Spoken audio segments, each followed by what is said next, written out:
Hello. How are you? I'm really good, actually. Yeah. Nice. I wanted to start off if you can just introduce yourself. Mhm. So, who are you and what do you do? Let me say Freeman. I'm a musician. Generally into creative stuff. Um, Formerly worked in the energy industry, in the corporate world. I was born with the initials PH, hence the nickname Litmus. So I'll let you guys figure that out. I've been a travelling troubadour on the road, living in my van for 10 years. I've set up a trust for travelling creative people. I've created a calendar. So I'm into the mysteries of the universe. How does the universe work? That's my big passion, really. Nice. Today we're talking a little bit about syncing with the natural cycles, and a big part of that is about how we can live in the world in a more natural and harmonious way. And so part of what I wanted to talk to you about is the calendar that you've created, which we've got here. Yes. Ta-da! Leave a bit of mystery. But before we get to that, can you tell me a little bit about your past? So what got you to where you were today? And specifically, what is your experience in the industry of environmentalism? I quit school at 16 and started a training scheme in what was then the electricity board back in the late 70s. So, once I was qualified as part of that, I helped to privatise the industry and turn it into a competitive market, which I was fundamentally against in principle, So it was a good learning experience because, I felt compromised a lot doing that. And I guess I started to manoeuvre myself into jobs that would feel more ethically sound for me, So yeah, I got into more like renewable energy and green issues, and I was pretty much the first sustainable development manager for my company. I actually put a paper. I was in the retail part of the electricity supply business, and I actually, I thought I was getting into this whole environment. I've always been interested in caring for the environment. And I knew that was becoming a topic back in, I guess, the 90s particularly. And we'd had some things like the ozone layer problem, and Next was selling T-shirts, so it was becoming like trendy to be green and all of that. And that, I was a little bit suspicious of some of that. But yeah, in my industry, I just tried to, I think I knew I wanted to get out of the corporate world, because it's not, I was quite good at it, but it's not naturally me, I'm more of a hippie at heart, really, or whatever that is. But you know what I mean. So I think I was just looking for, if I've got to stay in this place, how can I make myself feel better about it, and do some good. So I put a paper into the company, the retail business, saying, this is an emerging area, sustainable development, and we need to have someone looking at it, and all the reasons why and why it would be good for us and stuff. And they said, yeah, okay. And they said, well, we'll have to interview for this job. And I was like, well, I can do it, So I ended up, being the sustainable development manager for the retail part of the business. And then I worked with colleagues across the generation business and the distribution business and all of those different parts of the company. And we worked together on projects and things, and just, introducing the triple bottom line and all that kind of stuff, looking at not just profitable sustainability, but environmental and social, looking at caring for people as well, all that stuff. And it was tough early on, because we were in a bit of a dinosaur industry that had come from a very different, more sort of macho patriarchal kind of background, about profit and all of that. Once it was competitive, but of course before that it had been a government-owned industry, if you like, for the people, to supply everyone with power at the cheapest possible price. So it had morphed into this sort of thing that had become privatized, you know, and had shareholders and all of this. So that was a big culture shock for a lot of people. But certainly working in environmental stuff made it more sustainable for me to be there, you know. Mm-hmm. But from doing that, I worked with quite a lot of NGOs in the UK, as they call it, in Britain. People like Friends of the Earth and Greenpeace, World Wildlife Fund, all that kind of stuff, you know. I launched one of the first green tariffs in Britain back in the 90s, a thing called Eco Power. And we worked with NGOs to try and get their endorsement onto that, you know, and we were collecting money through the tariff basically to fund things like solar power and stuff like that, you know, on roofs and all that kind of stuff. So that was an eye-opener really, working with NGOs, you know, because I realised, and I guess it's a bit like the charity world as well, you know, you think it's this kind of very lofty kind of worthy kind of thing, you know, but you know, you realise when you work there, they're just as political, and you know, they all still want a company car and they want to get paid and all the same things, you know, and they want their message to get into the right places. So yeah, that was interesting, you know. So, and sometimes they would, you know, I don't think I'm talking out of turn to say that they would have to compromise some of their ideals to get what they wanted, you know. Because you basically got perhaps an NGO, you know, worrying about the environment, working with a dirty, smelly, polluting company that generates power from fossil fuels and things like that, you know. So they're at different ends of the spectrum. So it was interesting. And I guess then for them, I was like a man on the inside to get their message into my company, you know. And from my company's point of view, I was a man on the inside in the environmental world to find out what they're all about, you know. So it was really interesting. Did you have experience with things like greenwashing when you were working? Yeah, absolutely. Yeah. And, you know, that's where you ultimately become quite disillusioned. Because, for example, the last project I worked on, before I quit the company in the sort of 2004, was a kind of world first combined heat and power product for houses. So this is where combined heat and power is where you use waste heat from heating, like a boiler to heat hot water. You use the waste heat from that to generate electricity. So you're kind of getting free electricity, and thereby, you know, reducing CO2 emissions, which of course even back then was one of the big emerging topics. But you know, if you've got a business that's got a big cash cow in terms of an already paid for distribution network that you're making money from putting power through, and you've already got generation plant that's been built years ago, and that's all ticking away, you know, burning coal or whatever. Do you really want people to generate free electricity for themselves in their homes, you know? Or are you going to do it a little bit just to make yourself look good in terms of PR, you know, but maybe not be too serious about it. But you can say, you know, we're putting money into this and we've got this project and you can come and film it and it all looks nice, you know.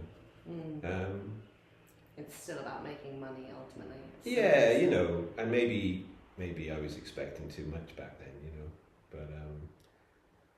but I guess I've always been the odd one out, you know, the black sheep of the family or whatever, and so then I was in the company, you know, I'd be a bit of the odd one out because I was the one who was into green stuff and like ethical consumerism and not funding things that destroy the environment or human rights and all that kind of thing, you know.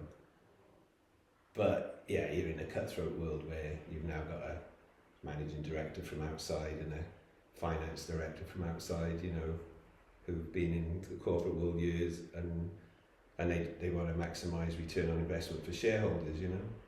So they want to do a bit of green things to support the brand, you know, but they're not really going to, do something that's ultimately going to take their main business away, do you know what I mean? So that was also strategically interesting, and I'm really interested in strategy, you know, so that was a good experience as well. But generally, you know, in those industries, it's I think back then and maybe still now, it's still about, you know, it's more about the PR and what you can do to enhance your brand, you know. So yes, in answer to your question, I have had experience of greenwashing, green spraying. Yeah. And what about you? After you worked with the company, you moved on to ultimately create this calendar and a lot of other projects that you're involved in. But what was the sort of turning point for you about leaving the corporate world? I think that really started in the mid-90s. You know, I read a book called The Celestine Prophecy, amongst other things, but that was one of the ones that kind of started reaffirming some of the things Melvin, my little voice inside, was telling me, you know, like, you don't belong here, you need to get out. And I'm like, yeah, but I got responsibilities, you know, I got a family, you know, I got the kids and I got the bills. And but I think, yeah, I knew I needed to, at some point, you know, exit. But you can't, when you've got people to support, no, you can't just jack everything in, you know, and go. So, you know, it was a long, probably a 9-year journey after that, to the point where I could actually leave. So just remind me what your question was again, because Just if you can tell me about what happened kind of after you left the company. What was there a moment? Was it a process? And what did you do next after you left the corporate world? Yeah, I guess so. Okay, yeah. So I guess reading that book was one of the moments that like woke me up to the fact that I needed to change things, and I started to change things. I mean, I stopped wearing a tie, for example, you know, and I'd walk around with a post-it note on my shirt saying carbon unit 4972, you know, things like this, and sort of, you know, this carbon unit is misfunctioning, you know, malfunctioning and things like that. You know, and my boss would say, why aren't you wearing a tie, you know? So little signs of rebellion, you know. But once I eventually got out through a series of kind of fortunate events rather than a series of unfortunate events, I thought I was going to stay in that industry as a consultant, you know, that was the plan, because it was good money and I still had responsibilities. But, you know, the university decided otherwise. And fast forward a few years and I ended up on the road living in a camper van playing music in the street, so, which was great, you know, it was one of the best times of my life. So very, very different, you know, so it was pretty much a complete 180 from being in the corporate world with a briefcase and a suit and a company car, you know, and all that. Yeah. Yeah, wow. And then what is this calendar, first of all? Can you tell us about what it is and how it came to be? Yeah, so it's really linked to what you were saying earlier about why we're here today, you know, talking. We're talking about natural cycles and trying to get more in sync with nature and nature's cycles, because that ultimately helps us to stay in harmony and to stay balanced in our own lives, right? So, you know, once I got free of the corporate world, and you know, getting free is like, it's like peeling layers off an onion till you get down to, you know, what I call core conditioning. And that's what I did, you know, I went from being employed in the corporate world to quitting. I didn't become an energy consultant due to a series of amazing Celestine prophecy kind of coincidences. And I did end up, you know, going to becoming self-employed as a musician, and had a little business doing that. And then even quitting that, you know, I mean, I sold my house, bought a houseboat and a camper van, you know, and eventually, as I say, went on the road in the van. So when I was doing that, I was living in the mountains in the south of France, things like camping by rivers under the stars, you know, off grid, walking around with dogs in the mountains, talking to God, you know, just all that, finding yourself, classic stuff really, I guess, anyone who's done that kind of journey. And you just start to realise that you're just living in this fake kind of construct, you know. You know, and I didn't know what day it was or whether it was a weekday. you know, and why do we call them weekdays? Because they make you weak, right? And you end up in a weekdays, you know. And that's not mine, by the way. That's someone called Laurel. We'll get the link for that. But there's a really good lady online who does stuff about spelling, word spelling in English, and she talks about the weekdays, waking up in morning, right? Waking up in morning in a weekdays, in the weekdays, you know, and ending up weekend on the weekend, you know, and all this kind of stuff. So interesting. Right, it's really interesting. So I was thinking about all this, you know, why do we have these weekends and weekdays and stuff, you know? And what it was, I was parked in my van on the top of a beach in Portugal, and I was there a few days, and I was looking out the window at the beach, and it was empty, you know. This was in the winter, but the weather's great. This was in the Algarve, you know. And then I think the fourth day I opened my curtains, and the beach was packed with people, you know. And I'd been off grid and that, and I didn't know what day it was, and I was shocked, you know, like, what's going on? is the Pope visiting or something, you know? And of course I checked somewhere, and it was a Saturday. So I was like, okay, now it's making sense. And then of course the next day was the same. Vans everywhere, surfers, all the cafes open, everything. And then the next day came, which was, you know, a Monday, empty again, you know. And it was just like one of those light bulb moments, you know. I thought, this is ridiculous. Because now I imagined all these people who'd all been at the beach thinking the beach is crowded, you know, and the cafes are crowded. Now they're all going to work, and they go to work and the office is crowded, and then they go out for lunch and that's crowded because it's full of people at work. And the beach is empty, do you know what I mean? So I just thought, it's crazy, you know, why do we live like this? My brother had been sort of laughing with me about how he didn't like Christmas, the religious and commercial side of it.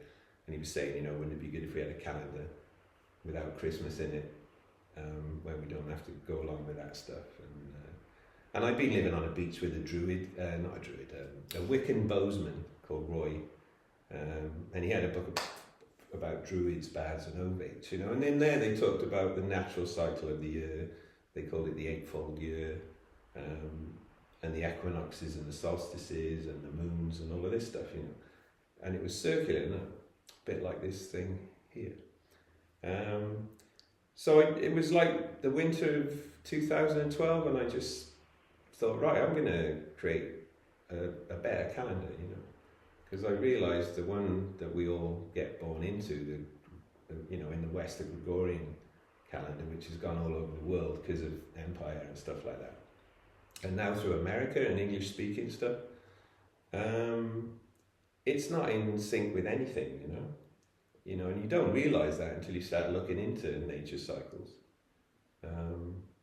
And then you realise, you know, we're starting the year not at any kind of significant place, just a random kind of place that doesn't mean anything. Nothing really changes on January the 1st at all, you know, it's all kind of fake. You kind of start to see that. And you're just getting charged a lot of money to go out New Year's Eve to a restaurant or something, or see a band, you know, just because in this bit of paper it says it's the new year, you know, and there's nothing in nature that says that's the new year. So I thought, well, when is the new year, really, you know? Maybe it makes more sense for it to be on a solstice or an equinox or something like that, you know, where nature's actually doing something, changing, right? The seasons are changing. So there's a natural change. And surely if we're going to change, we want to be in sync with the natural changes, because then we're flowing with the spirals of the universe, right? So I just started, you know, I'm lying in my van. I haven't got a laptop, I haven't got internet, nothing. I got a journal and a pen, you know, and I'm just thinking about all this stuff and saying, right guys, what do you want to tell me, you know? And I started looking at, you know, if you didn't have a 7-day week, what would you have, you know? How many days would you have? You know, and I love number 9, so I tried to have a 9-day week to start with, but it didn't work, you know. And then, you know, I was looking at my hands and I thought, well, we got 10 things here, right? Not 7. And I basically thought, if I was an alien coming to this planet and, you know, scouting it out for my mates, and they're going to follow me, and they, you know, we're going to arrange to meet somewhere. They're saying, how does time work on that planet, you know? Can you tell us, can you explain all the cycles that planet works with? So I started looking at that. And I thought, yeah, well, you might know, the 7-day week is named after the sun and the moon and the 5 visible planets of the solar system. And then I thought, well, what about the others, you know? And if you look with the sun, then there's actually 9 orbits around the sun in the plane of the equator of the sun. So maybe we should have 10 days, you know, for the sun and the 9 orbits, not 7, you know. So then I tried 10, and then it, you know, it was like magic, it all started to work. So I just came up with this structure where, which is up here, but where I realised, you know, if you do have 12 divisions of the year, but you make them all equal, rather than, you know, 28 days and 29 in a leap year, and some months are 30 days and some are 31, and you have to have a rhyme to remember, you know, 30 days to have September and all this kind of stuff. Like, surely there's a simpler way. You know. Someone who interviewed me one time, he was an engineer, and he said, yeah, you know, if you were going to measure something with a slide rule, you probably wouldn't have divisions of like 28, 29, 30, 31. You'd probably have them like 10, you know, 20, 30, consistent, right? So you can do something useful with it. So yeah, I just came up with this thing, 12 months of 30 days, which is 360 days, and it's the same as the number of degrees in a circle. Well, that makes sense. But you know, what do you do about the other 5? But I realised if we had a special day for each equinox and each solstice, that's 4 days. And then if we have a special day at the start of the year for New Year, that's 5. But they're not part of the 12 months of 30, right? Then you get 365 days. And then it works like a dream. And it's perennial, which means it repeats the same every year. So you don't have this thing where, you know, the day is moving. Like the date on the Gregorian calendar this year is, say it's a Monday, next year it'll be Tuesday. You know, and then if it's a leap year, it'll be a Thursday. And you don't have any of that. You know, the day, because that doesn't happen. You know, the day, apart from the leap year thing, the days are the same every year. So I came up with this structure, 12 months of 30 days with 5 special days.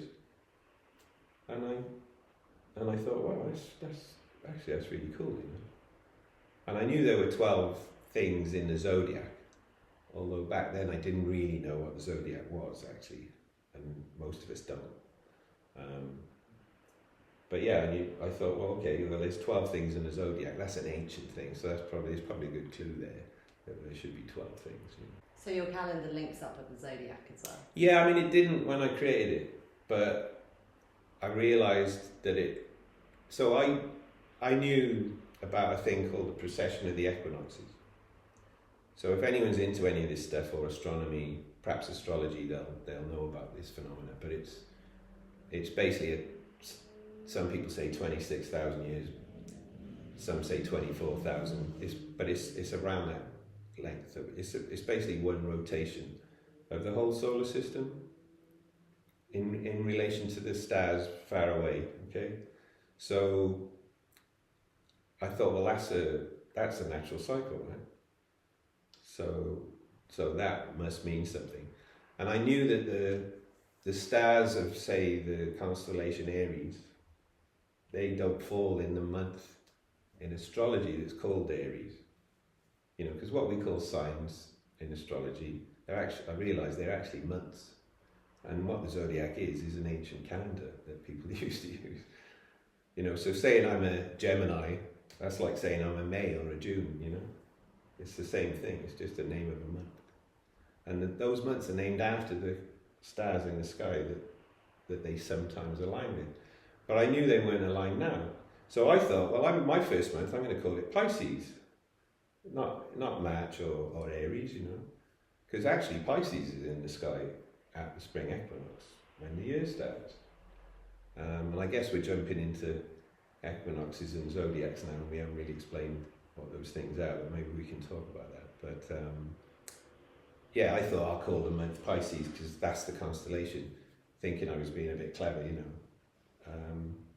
But then from my studies after that, I realised, you know, these months aren't, they're not the constellations, they're named after the constellations.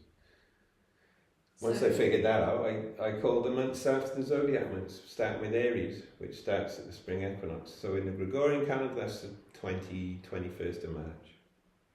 But it should really be the 1st of March. But the Roman calendar that we're still using over the years, through a time called the Kali Yuga, has got forgotten about why it was how it used to be. It's got distorted and corrupted by men who don't know what they're doing, you know, and over time it's being passed down. To me, it's a bit like a hangover. It's like we're living in a hangover after a big party. Basically, the Kali Yuga is like a crazy debauched. It's like the Saturnalia in ancient Rome, you know. It's like do what you want. It's called the Age of Ignorance, and this is in the 24,000 year cycle. Okay, so the calendars we got now came from that era. So it's like we're in the hangover after the party, and we've still got this calendar, and it's a right mess. And it's like, why have we got 30 days and 29 days and 28 days and, you know, why does the day change every year? And like, oh, don't worry about that. It's just how it is, you know. Just learn it and remember this rhyme, and you'll be okay. You know? And you're like, yeah, but it don't make sense, does it? You know.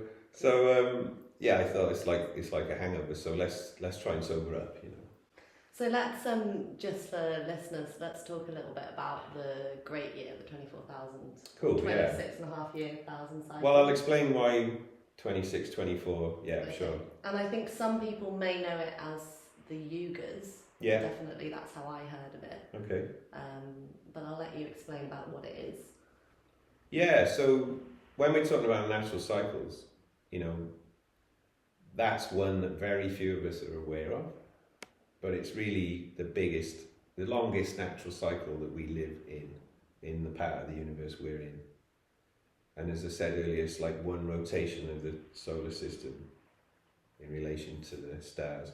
And the astronomers call it the procession of the equinoxes. So there is a rate of procession. So this cycle is measured over the course of it.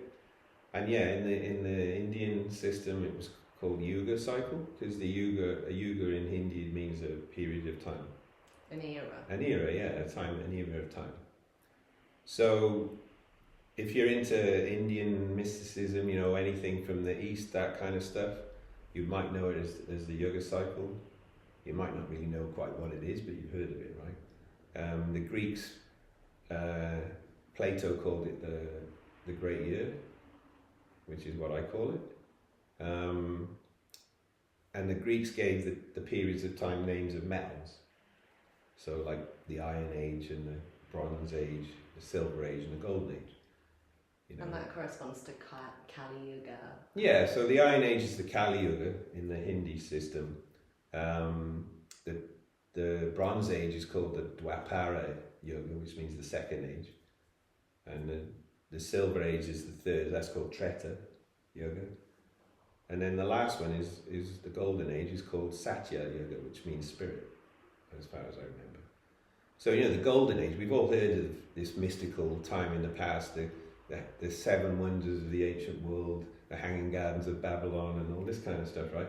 But it's all a bit like vague and out there. No one really. Atlantis, I feel like that. Yeah, maybe Atlantis, all this stuff. And well, is it myth? Is it real? You know, it depends if you're more left brain or right brain, whether you kind of want to believe that stuff or not. So, but yeah, it's basically a cycle of time. So if you measure this cycle of time, if you measure it right now, you know, we're moving at a certain rate through this cycle. And so if you project that rate over the whole cycle, right now the cycle would take 25,771.3 years. All right. But if you look at this stuff online, you'll find most people will talk about a 25,920 year cycle. But that's because they're using a different rate of procession, which we used to have several hundred years ago, and that was measured by astronomers back then. So we know the rate has changed over the last 200 years or so. And how do they measure this rate of procession? They measure it by certain fixed stars moving in relation to things like the equinox points and solstices and stuff like that. And by knowing the diameter of the Earth and doing trigonometry, this is how they measure how far away stars are and things like that. So they use all those kind of technical astronomical measures, geometric measures to measure the rate, and now they can measure it very accurately. So if you want to know what it is, 50.29 arc seconds per year at the moment. So you've got 60 arc seconds in an arc minute, and you've got 60 arc minutes in 1 degree, and you've got 360 degrees. So if you work that out with your computers, 50.29, you'll get a whole cycle of 25,771. So it's not 25,920, it's not 26,000. So the reason we talk about 24,000 years is because, this guy, Sri Teswagiri, he wrote this book called The Holy Science in 1894, I think. And in the introduction, he talks about the Yuga cycle. And he's got a diagram of it there. And I've drawn my version up on this flip chart. But you can see this diagram. So he's showing the cycle there with all the yugas and the astrological ages, all right? And he talks about it here being a 24,000 year cycle, on average, over the whole cycle. So if we measure the cycle at its slowest point, it would be almost 26,000 years if that was the rate over the whole cycle.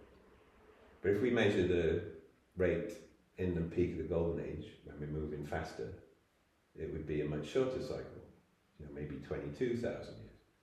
But the average over the whole cycle appears to be 24,000 years, and this is what he's talking about, right? So that made it very clear. So I use this as the year number in my calendar, because in the Gregorian calendar we talk about a common era.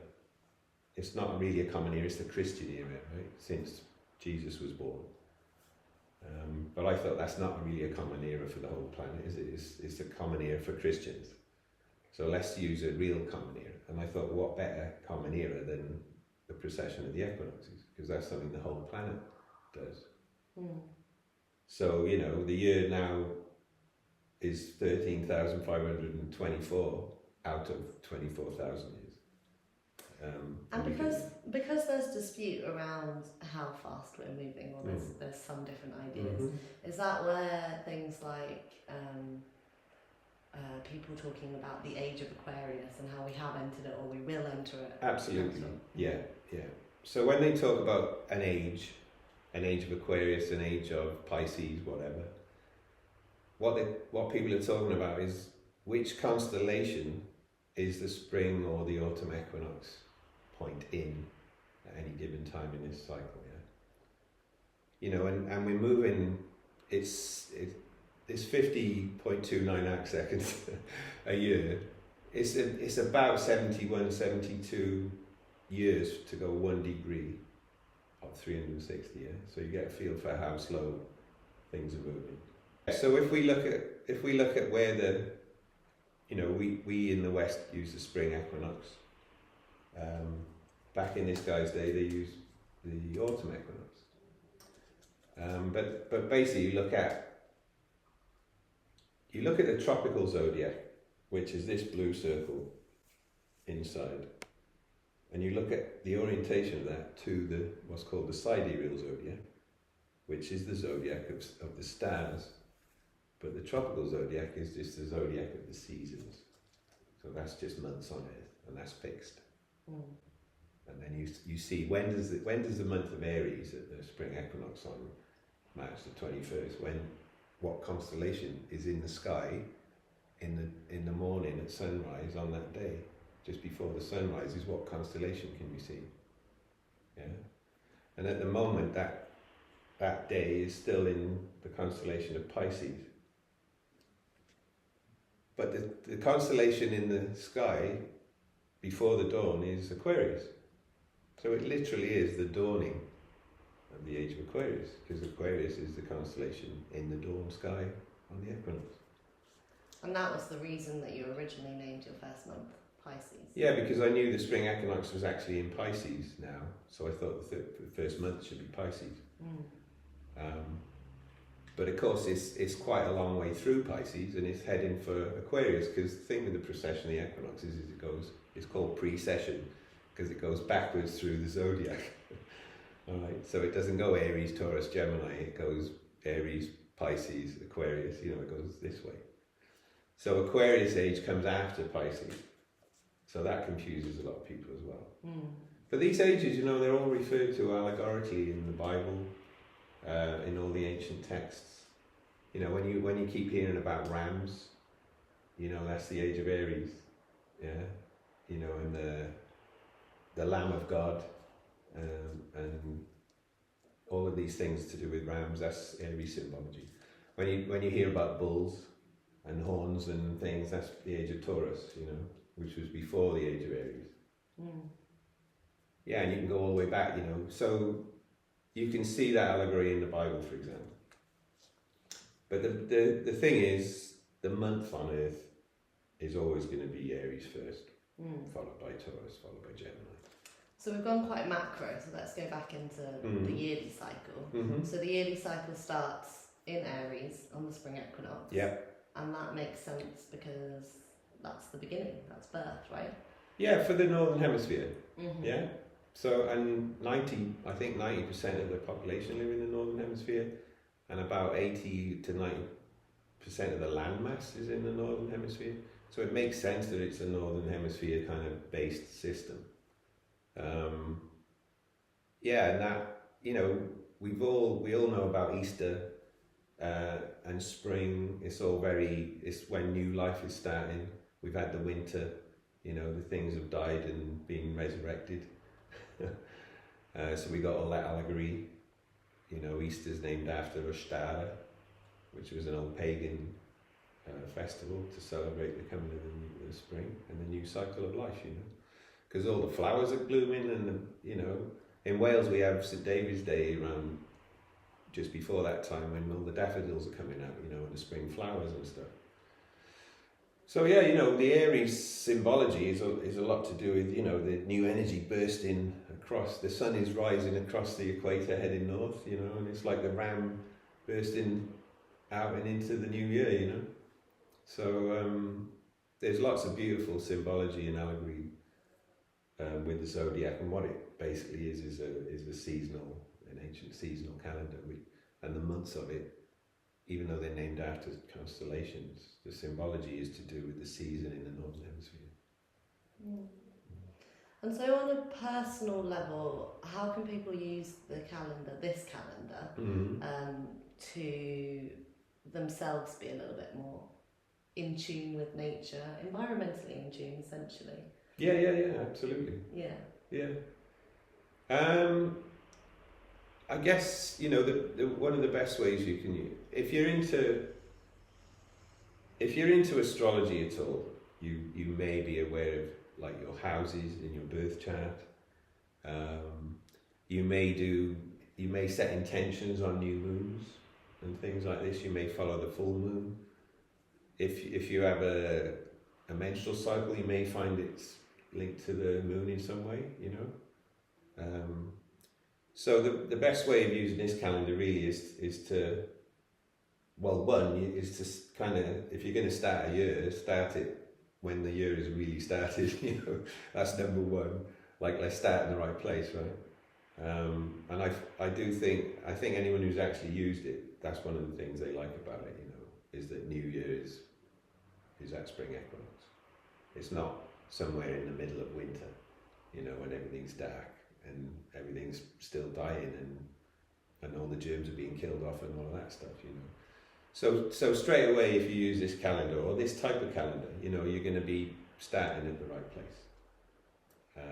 And then you're going to get back in sync with all the old pagan festivals, and they had 8 of them. They had one for each equinox and one for each solstice, and then another 4 at the midpoints of each season, halfway between an equinox and solstice. So I reintroduced those, and that's what these yellow lines are on the calendar here. They're the 8 festivals, so that's called the eightfold year. So in this calendar we celebrate all of those. So you can then do little meditations, you can get together and do a circle, you can celebrate the elements, and you can celebrate the energy of that time of the year. And if it's spring, you can celebrate the new life, and if it's winter, you can celebrate the death and rebirth, and if it's the peak of summer, you can celebrate all the light and the fire and all of that stuff, So already, because our bodies are in tune with the sun, right? We have things called circadian rhythms, and we wake up when the sun rises, and we start feeling tired after the sun sets, because our bodies are tuned to the light, the diurnal light cycle. So, and that's another issue, because the clocks we use are not in sync with the sun. Depending where you live, they're usually an hour or 2 or even more sometimes off where the sun actually is. And why is that? Because people, started off with sundials, so the local time where they were was based on where the sun was. So they were in tune with the sun cycle every day. But once we started having trains, travelling long distances and needing timetables for people to book tickets and things like this, we started needing time zones. And then they started doing things like daylight savings, so that there'd be more light in the summer and the evening. But all of these things, once you set a time zone or have daylight saving, you're messing with natural cycles, and your body doesn't really know what's going on. And this can be a big cause of stress, without realising it. For example, I spent quite a bit of time in Galicia, in the north of Spain, just to the north of Portugal. And their time zone there is Central European time. But they're like Portugal, they're west of Greenwich, which the Portuguese time zone is set to. But so that if you're in Galicia in the summer, it can be 2 and 3/4 hours different on the clock to where the sun is. So pretty much you can be having lunch by the clock, and it's really, your body feels like it's breakfast time. Yeah. So it really, there's a movement in Galicia to do away with all this and change the time zone and everything to put people more back in sync with things. Yeah, nice. I think people are starting to question traditions, we could say, or traditional forms of calendars, or traditional forms of... and religions and stuff. Because if you look at a lot of these things, they come out of the Kali Yuga. The calendars we use in the religions a lot of people are following, they were all written down and developed during Kali Yuga, which is known as the Age of Ignorance. So it explains why, as we go on in time, and we accept time's not linear, it's cyclical, things start to make sense. And we're now in the yoga cycle, we're now in a time called Dwapara Yoga, the Bronze Age, but early in that, but we've left Kali Yuga behind. So of course a lot of us are saying, well, why are we doing this and why are we doing that? It doesn't make sense, does it feel right? I don't feel good doing those things. My conscience is telling me it's not right. I'm looking for something else, and I think this is why, because we're in this cycle. And this is the great year is a cycle of consciousness. We know in the month that the moon goes from dark to light and back again. And it keeps doing that. And we know every day the earth rotates and does that, goes from dark to light and back. And in the year, we increase in light and heat, and we decrease in light and heat. And the theory is with the yoga cycle, the great year is over 24,000 years, our consciousness rises from the darkest point to the lightest point and back again. And we're only 1,500 years now past the darkest time. So we got a long way to go. We're like 12.5% up from the bottom of the depths of the darkest days of consciousness, you know. But the nice thing is we're moving towards... We're ascending, yeah, the golden age. If you follow this, on this calendar, we're heading back towards the golden age, and I've got a song about that, you know. No. You talked about the pagan festivals and celebrations in the calendar, and I really like that this is kind of connecting with ancient wisdom, I guess, from earlier within the cycle. Absolutely, before yeah. the Dark Ages. Yeah. And also really another beautiful thing about those is that they are not specific to different cultures necessarily, like how religious festivals are. Absolutely. So you talked about Christmas. You said there about the ancient festivals versus the religious festivals. Yeah. You know, one good point to make, which people may be aware of, is that a lot of the religious festivals are based on the ancient pagan festivals. Yeah, they've just been moved a bit and given a different name.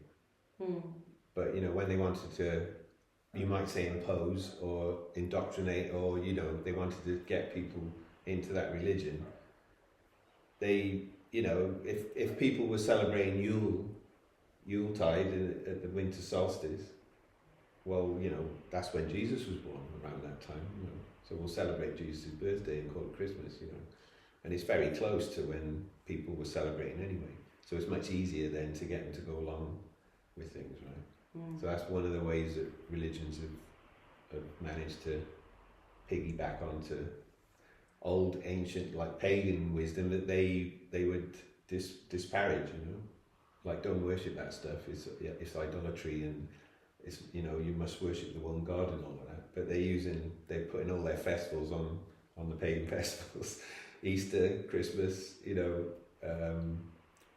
Halloween, you know, All Saints Day, that's the middle of autumn, you know, it was celebrated as Samhain, you know, by the old Celtic people. The other way people can use this is by following the astrological cycle. So, you know, realizing that Aries is a month, or whatever your sign is a month, is the month you were born in. And you can start on your calendar you can put all your planets, because basically your calendar is the zodiac pretty much.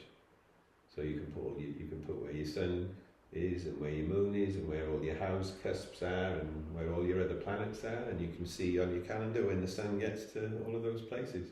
You know, so you can really get in sync with your birth chart.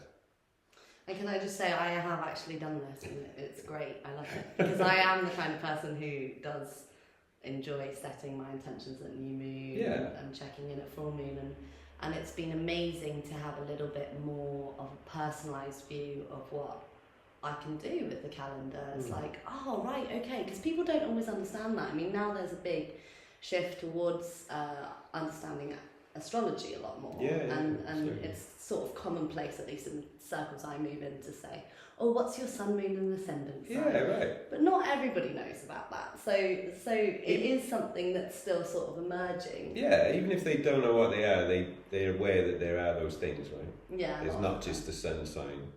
You know, it's not like looking in the old newspapers and reading your paragraph for Gemini, you know, you're going to meet a tall, dark stranger and get a new job, you know. I mean, that's like bullshit astrology, obviously. The horoscope, the magazine astrology. Yeah, but, you know, as you know, if you look at your full chart with all your planets and all their aspects and houses and everything, it really starts to be personalised and individual and makes a lot of sense based on your true character, right? So yeah, you can do all that with this calendar. You know, I've been living by this calendar since 2012, which was 13513. But it's now 13524, so I've been doing it like 11 years or so. And over that time, I've realised, you know, that the zodiac was a calendar and how it was used. Now I find it quite bizarre that astrologers, you know, they'll do videos about, well, let's look at the astrology for April. And there's a new month, so we're going to look at the first half of April, you know, the last half of March and the first half of April. You know, oh, so you're going to basically look at Aries, right? You know, so why don't you say, let's look at the astrology that's going on in the month of Aries, you know, because you're an astrologer, right? And you're using the zodiac. But because everyone's using the Gregorian calendar, I guess they have to put it into the Gregorian thing, you know. But what I did, I present my calendar as it is, and I add, you've still got the Gregorian dates on there, but they're on the bottom of each day. So you can still work with the Gregorian calendar. But the less tied you are to a 9 to 5, 7 slaving day week, as I call it, you know, in the matrix, the more you'll like this and the more you'll be able to benefit from it. You know, yeah, if you're in a corporate job and you've got meetings and, you know, weekends and all of that stuff, you're going to be pretty much, you're going to be on the Gregorian treadmill, you know, like I used to be. But with this calendar, you can get in sync with the zodiac, which is the nature cycle, and all the festivals, and the real start of the year, and all the moons, and all your planets and everything, all of those energies that your body is trying to sync with.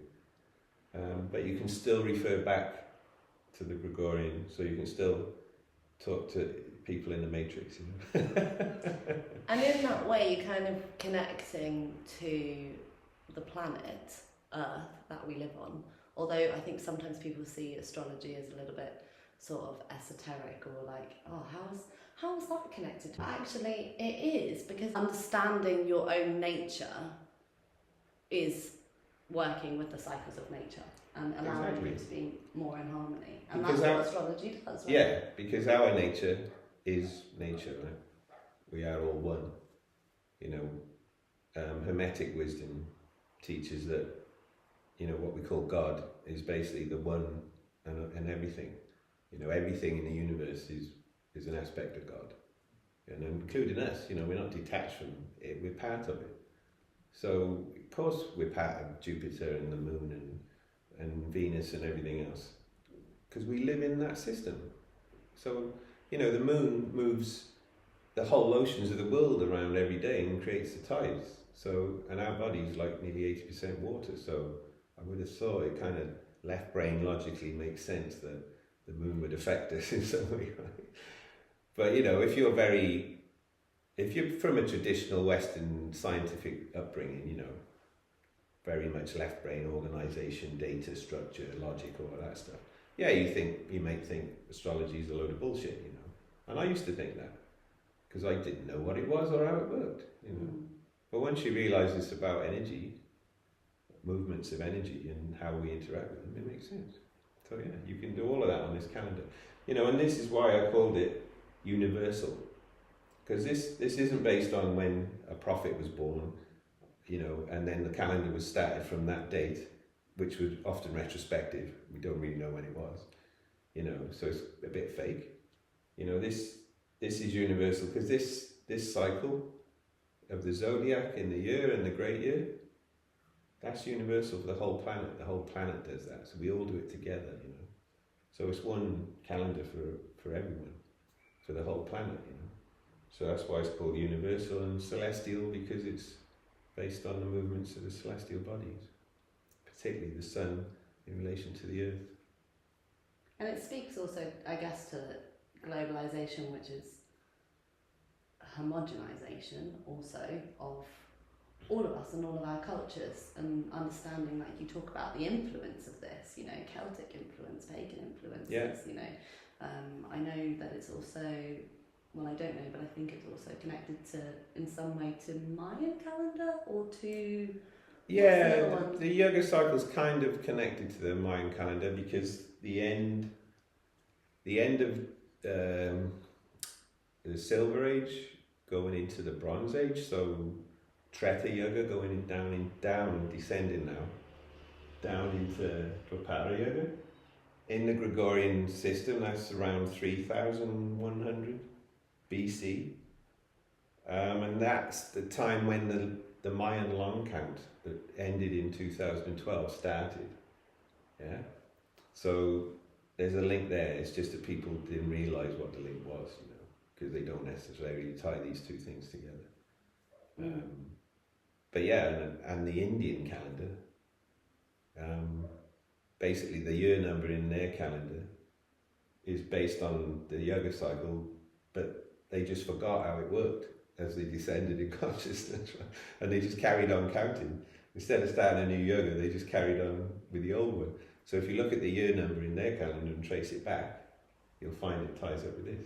And this is the sort of thing that Sri Teswa explains in the book and other places. So yeah, you know, we can get back in sync with all of that stuff, and you just find when you do it, I mean, I find it obviously very beneficial, or I wouldn't still be doing it. But also, it's just a lot of fun as well, you know. And it's kind of cool because, you know, it's not based on some system created by some emperor who was an imperialist dominating, you know, force wanting to take over other people and tell them how to live. And then name a month after. I'd name a month after myself because I'm such a narcissist, you know. So I'm going to change Quintilius, you know, which was the 5th month, to July, Julius, because I'm Julius Caesar, you know, and I'm the emperor. So we'll have a month named after me, you know. And then Augustus comes along and he thinks, well, hang on, Julius has got a month, well, I want a month as well, you know. So I'm going to change Sextilius to Augustus, you know, and that's where we get August from. And if you look at that system, you make March the 1st month instead of the 3rd month, then all the months line up. Because you got March, April, May, June, July, August, and then September is the 7th, October's the 8th, November's the 9th, December's the 10th. So then you can see where the calendar started in Rome. It used to be in sync with the zodiac. It's just drifted out over the age of ignorance. It's interesting, isn't it, seeing all these signifiers that do relate to ancient times that we've lost connection with, we don't understand. And I think that's one of the reasons that people are so attracted to mythology, because there's so much truth in it. Absolutely. You know, and if you get into Egypt, you know, I was amazed to find that in ancient Egypt they had a calendar of 12 months and 30 days and 5 extra special days. And I was like, wow, you know, I came up with the same thing the ancient Egyptians did, so I must be doing something right. And I found an old Mexican calendar from 2,000 years ago in the Yucatan Peninsula that looked just like this drawing in the middle, you know, but with snakes going around like this, you know. And that's on my website. So yeah, I mean, there's nothing new. I didn't create anything new. I think I just rediscovered, and I'm not the only one, loads of other people have done things like this, but we're rediscovering things that we kind of know, you know, because they're in our heritage from ancient times, from higher in this cycle. And maybe some of us are incarnating now, but we've been in higher times in the cycle, or lower times, you know. We've been through Kali and we don't want to go there again. But we will, I guess. Yeah, but you know, you look at Egypt, they had this kind of thing. And of course, you look at their temples and their pyramids and the Sphinx, you'll find they're all aligned to stars and they're all aligned to the equinoxes. And they're telling you what age those things were built. So, for example, the Sphinx was obviously built in the age of Leo. And this is things you can look at with books like by John Anthony West, sadly not with us anymore. But, you know, great people like that, Graham Hancock, Walter Cruttenden. If you read some of those books, you know, you probably don't even know these books exist, but there's whole books about the yoga cycle, how it works, and all the symbology in Egypt to do with astrological ages and stuff. You know, so people who are into this stuff, we're just rediscovering stuff that used to be there before, that used to be used before. And we're just suggesting, hey, why don't we use this again? Because this was much better than what we got now. Right, and let's get back in sync with nature, you know, and all get in harmony. Yeah, it makes sense, doesn't it? Like, let's start the year in spring, and that's when things are growing. That's when we're going to plant things. That's Absolutely. When, you know, it all begins. Yeah. On a really practical level. Practical, yeah. Just to note, like, to bring it back, because I love talking about this, like the universe and everything. Yeah, I sure. like also to bring back people, we can use this, like, just in your day to day. Like, when are you going to go outside? When are you going to plant things? When are you going to harvest things? Absolutely. You know, let's. Yeah, and we've got some new emerging communities, you know, regenerative communities starting to use this now. So our friends at TDF, you know, Ali there, he adopted the calendar. I gave him a personal one. He's got it up on the wall with his moon calendar, you know, and he loves it. You know, he sent me a thing, oh, I love this calendar, you know. And once people start to get it, and they can break out of that core conditioning they've had since they were a little kid and mummy said it's Monday, you have to go to school, you know. And that Sunday night feeling when you had to have a bath because you've got to go to school Monday, and you're like, oh, I don't want to go to school, you know. You know, that's really ingrained in people. So these things, these systems, you know, we're indoctrinated into. Yeah, but we can break free of all of those, you know, and we can use nature to help us do it. Is it the light okay, do you think? Well, actually, we're coming to the end of the time, so That's good. We can talk to you forever, but... But like, it's nice that the light's gone down as the sun has set in the west here where we're talking. Yeah, exactly. It's like a dimmer switch. You know? And as the sun sets, I would like to announce the impending end of this interview. Okay. But I did say that we'd briefly touch on your music. Yeah, and you as a musician. Can you talk a little bit about your music? I guess in terms of what we've been talking about today, yeah, I've written a lot of songs. I mean, I've got over 200 songs on my sort of work in progress website, which is freemanmusic.org, and the SoundCloud and stuff. And I'm gradually recording those to a better standard, you know, and releasing them onto Spotify and things like that, you know, where I've got about 20 finished, you know, so I've got a lot to do. But some of those songs, you know, I've written about these kind of things. So I've got a song called The Golden Age, which you can find on my website. And then, you know, each verse is about one of the yugas of the cycle. I've got a song called Wooden Wall, which is about people chopping down trees, you know, to make furniture and to feed cattle for burgers and stuff, you know, and why do we do that, and compassion for the trees and all that kind of thing. So that ties in with what you're doing, you know, replanting the planet. So that's something dear to my heart. I love trees. You know, whenever I think of trees, I start getting emotional, and I know that means there's some truth there for me, you know. I literally would hug a tree, you know. I do hug trees, you know. Yeah, me too. I mean, we're mad hippies, but that leads me so nicely on to the very, very end of this interview. How does it make you feel to be in sync with the natural cycles? When I'm using this and I'm in the zodiac flow and the seasonal flow, and I know where we are in the yugas and everything, yeah, I just feel really tuned in, you know, like on the right frequency. It's like David Icke used to talk about radio stations, you know, like frequencies. He talks about the dimensions and all that stuff. But yeah, it's like you're trying to tune in an old radio set, you know. You know, with phones and digital everything, you probably don't even know about this stuff. But you know, when I was a lad, back in dark days, you know, we used to have radio sets, and you could tune the knob to, and if you weren't tuned in, it'd be like, you know, it would whine and whistle. But when you got the station right, you know, when I was listening to Radio Luxembourg under my covers when I was meant to be asleep, you know, so I didn't get in trouble, it would be terrible reception. But if you tuned in to the right frequency, it'd be crystal clear.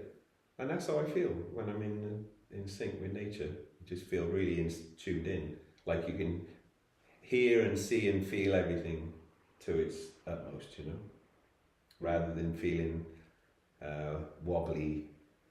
You know, and it's no coincidence to me that some of the more challenging times of my life have been, as I know now, when I haven't been in sync with those things, and I've had some challenging transit going on, some of my outer planets or something, for example, and I didn't know about any of that stuff, but now I know about it. At least I know why I'm feeling shit, you know, and I know there's something I can do about it. I can get into nature more. I can walk barefoot on the sand. I can get my feet in the ocean. You know, I can lay in the sun, get some vitamin D. I can go and hug a tree. You know, I can go in the forest. I can sleep in my van all night at the beach. These are all practical things you can do, you know, to get to reconnect. And you feel better. Nice, thank you. Last question. Summing up in a word, how can we inspire people to be more connected? By example. Nice. Use my calendar. Available now at freeman.com. Yeah, it's actually freemancalendar.com, but yeah. Available now at freemancalendar.com. Great, that's amazing. That sort of brings us to the end of this interview, although I know that we could talk for hours, and maybe we need to do editions 2, 3, 4, and 5. Yeah, sure. And here's a little outtake for the director's cut. Go on. Sri Teswagiri, this guy, he's actually on the top. He's number 1, top left on the Sgt. Pepper album cover. Wow. And I've always been same guy at top left in the corner there. Same guy, same picture actually. You can put a little graphic. Yeah, and I was amazed when I found out. I was working on a presentation for a festival. I was talking about this stuff, and I suddenly noticed that, hang on, I recognise this guy. He's and I've been that since I was 10 years old. I've been playing that album, and I've tried. It makes me emotional thinking about it. It's like tuned in, Yeah. Amazing. Anyway, that was a little outtake. And what people know and what people realise and are in touch with through all the ages. The Beatles knew, apparently. Yeah, As yeah. well. If you look at the astrology of the Beatles and all of that, and how they even met and everything, it's incredible. I mean, that's a whole podcast on its own. Yeah. Yeah, it's all like geometrically aligned in the zodiac, it's amazing. Yeah. Yeah, I want to do a thing on that one day, because I'm not sure many people are aware of that. Nice. Yeah, anyway, yeah. Well, for now, we'll say goodbye, and Okay. I know, and thank you very much for taking the time to talk to me and explain. Always a pleasure. Yeah, I've really enjoyed it. Me too, let's do it again.